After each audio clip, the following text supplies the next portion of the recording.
प्राप्त करके साधक की साधना सफल हो गई है। वापस अयोध्या लौट आते हैं।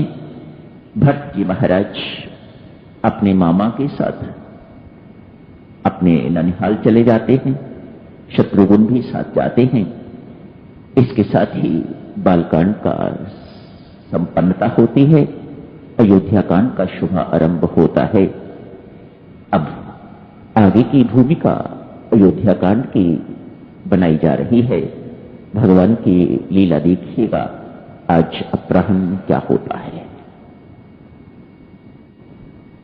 रामराज का प्रस्ताव राम के गुणों को देखते हुए वर्णन करते हुए राजा दशरथ की ओर से आता है। एक दिन दर्पण देखते हैं। संत महात्मा कहते हैं दशरथ में और दशमुख में एक बड़ा अंतर है। दशरथ स्वयं दर्पण देखता है, रावण दूसरों को दर्पण दिखाता है। बड़ा अंतर है इसमें। जा तू अपना मुंह शीशे में जाके देख, ऐसी बात कहने में और स्वयं दर्पण देखने में बहुत अंतर है। स्वयं दर्पण आप लोग देखते हैं तो अपने मुख को जहां जहां भी कहीं भद्दा दाग इत्यादि लगा हुआ होता है उसे साफ कर लेते हैं। साधक को भी ये दर्पण नित्य देखते रहना चाहिए। बाहरी सजावट सज्जा सौंदर्य के लिए नहीं, भीतर झांकने के लिए मन को दर्पण कहा जाता है। इसका निरीक्षण नित्य करते रहना चाहिए। अपने आप को उस दर्पण में नित्य निहारते रहना चाहिए। इन्होंने भी देखा है, राम गुणवान पाया है, अपना अंतकाल समीप पाया है, तो सोचा राम को राज्य दे दिया जाए। तैयारी हो रही है, सब कुछ मान गए हैं। उधर देवऋषि नारद अध्यात्म रामायण में वर्णन आता है। परांगण में राजा राम मातेश्वरी सीता विराजमान है, आपस में बातचीत हो रही है। उसी वक्त वीणा की झंकार करते हुए देवऋषि नारद आकाश मार्ग से नीचे उतरते हैं, प्रणाम करते हैं। प्रभु ब्रह्मा जी का भेजा हुआ आया, पिताश्री ने भेजा है। देवऋषि नारद ब्रह्मा के मानस पुत्र हैं। ब्रह्मा जी का भेजा हुआ आया हूं महाराज याद दिलाने के लिए। उन्होंने कहा है प्रभु राम को याद दिला दो, यहां राज्याभिषेक की तैयारी हो रही है और आप किसी और काम के लिए अवतरित हुए हैं। मैं वो याद दिलाने के लिए आया हूं।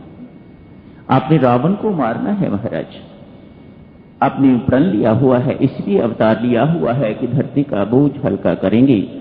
मैं वही याद दिलाने के लिए आपको आया हूं। प्रभु राम कहते हैं चिंता न करो, ऐसा कभी नहीं होगा। जाओ, उनको लौटा देते हैं। होता तो वही है, ना हो तो वही रहा है जो राम चाहते हैं, जो उन्होंने रच रखा हुआ है, जो उन्होंने विधि बना रखी हुई है, बिल्कुल उसी अनुसार ही होता जा रहा है। राम अनभिज्ञ नहीं है, मानव है, नर बने हुए हैं, इसलिए मासूम भोले भाले बने हुए हैं, अनभिज्ञ बने हुए हैं, पर कृति तो सारी उन्हीं की है। बागडोर तो उन्हीं के हाथ में है। आइए भक्तजनों, अहल्या के उद्धार की बात करते हैं। बागडोर तो उन्हीं के हाथ में है। आइए भक्तजनों, अहल्या के उद्धार की बात करते हैं। सुबह आपसे अर्ज करी गई थी कि इसे थोड़ा विस्तार पूर्वक देखेंगे कि अहल्या कौन है। ब्रह्मा की पुत्री है, कहते हैं अति सुंदर, बहुत सुंदर, तभी तो बुद्धि की प्रतीक है। बुद्धि भी तो हमारी अति सुंदर है।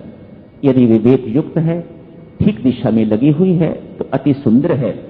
इसी के कारण तो हम बुद्धिजीव हैं, इसी के कारण तो हम मानव हैं। यदि ये हमारे अंदर ना होती तो हम भी कहीं पशु पक्षी इत्यादि इडियट इत्यादि बने हुए होते। इसी के कारण, इसी बुद्धि के कारण हम बुद्धिजीवी हैं, मानव है। इसी की उत्कृष्टता के कारण विवेक युक्त यदि बुद्धि है, ज्ञान युक्त यदि बुद्धि है, परमेश्वर के श्री चरणों में लगी हुई बुद्धि है, तो इस जैसी सुंदरता और किसी में नहीं। अहल्या अति सुंदर है। इंद्र को पता लग गया है ब्रह्मा जी ने एक बहुत सुंदर पुत्री की सृष्टि करी है। मैं स्वर्ग का देवता हूं, मालिक हूं, इसका विवाह मेरे साथ ही करेंगे। ये अपने मन में उसने ठान ली।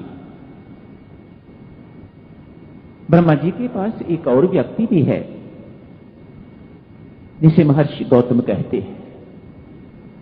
दो लोग हैं इस अहल्या को पाने वाले। देखिए ब्रह्मा जी महाराज किसको चुनते हैं। एक का भोगी जीवन है, दूसरे का त्यागी जीवन है। मानो ये संकेत दे रही हूं ब्रह्मा जी महाराज, हमारी बुद्धि को भोगी जीवन की ओर जाना चाहिए या हमारी बुद्धि को त्यागी जीवन की ओर जाना चाहिए। आखिर वह त्यागी जीवन को ही, तपस्वी जीवन को ही चुनते हैं। मानो हमारी बुद्धि कैसी भी है, कैसी भी क्यों ना हो, इस बुद्धि को त्याग के साथ जुड़ना चाहिए, इस बुद्धि को तप के साथ जुड़ना चाहिए, न कि भोग के साथ। जब भोग के साथ जुड़ जाती है तो ये बुद्धि जड़ बुद्धि हो जाती है। विवाह तो महर्षि गौतम के साथ अहल्या का हो गया। ब्रह्मा जी बहुत समझदार पिता हैं, इसलिए विवाह जो है वह महर्षि गौतम के साथ कर दिया।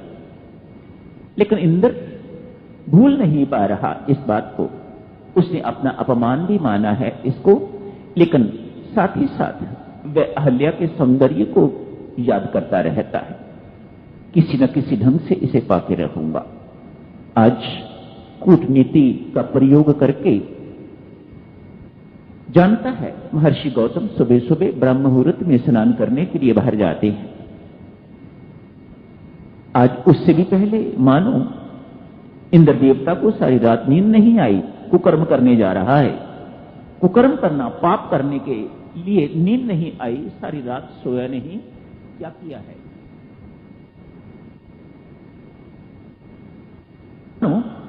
जैसे महर्षि गौतम की आंख खुली, उसे लगा बहुत जल्दी सवेरा हो गया है, थोड़ा प्रकाश सा इस प्रकार का कर दिया और महर्षि गौतम स्नान के लिए चल पड़े। जाते जाते स्नान करने के लिए अभी नदी तक पहुंचे नहीं, रास्ते में ही देखा मुझे गलती लगी है, ये समय स्नान करने का नहीं, वापस मुड़ाए। वैसा कुछ तो इंद्र ने माया के अनुसार किया हुआ था, माया का जाल रचा हुआ था। उस वक्त प्रभात नहीं थी अभी। वापस लौटते हैं